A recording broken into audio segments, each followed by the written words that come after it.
And then God sets up this interesting comparison here.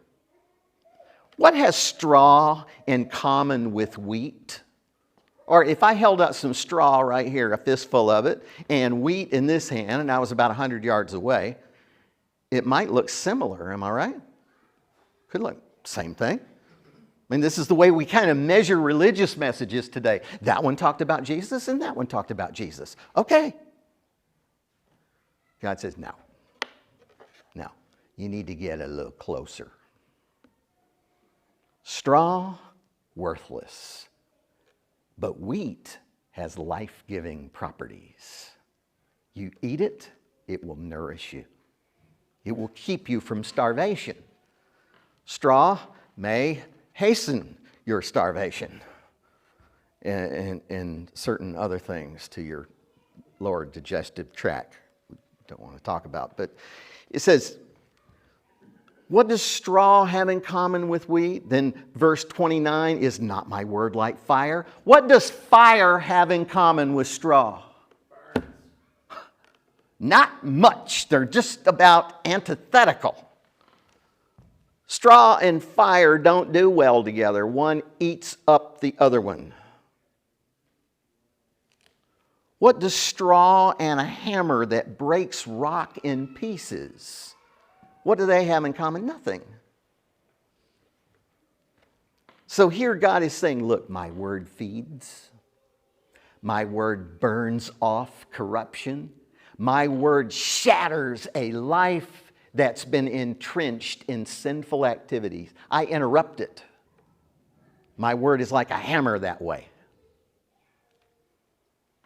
Verse 30. Therefore, behold, I'm against the prophets, declares the Lord, who steal my words from one another. Now, God introduces another little thing that they do.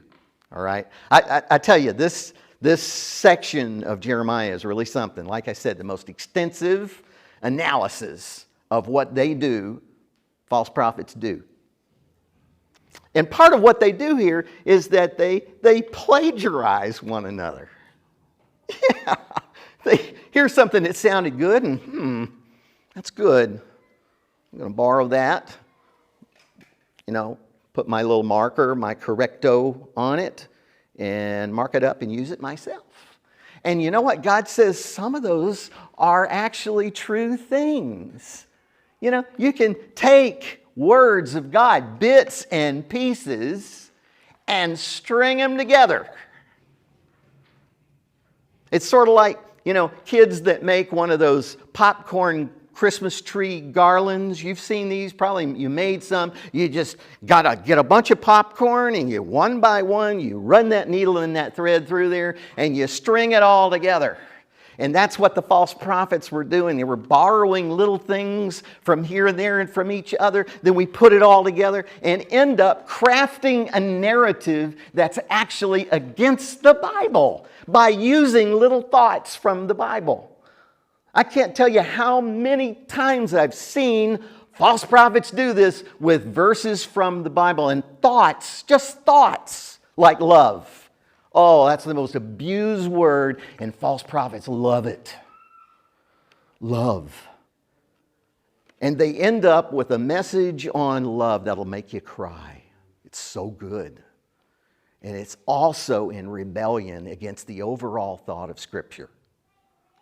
I thought, good grief. It's like an art. It's a craft to be a false dude. It really is. Or a false dudette. It's a craft. So they actually can use real, true, authentic materials, things that God has said here and there, and isolate those things from not only the context, the immediate context of Scripture, but isolate it from the context of the entire Bible and pull it off. It's amazing, just amazing.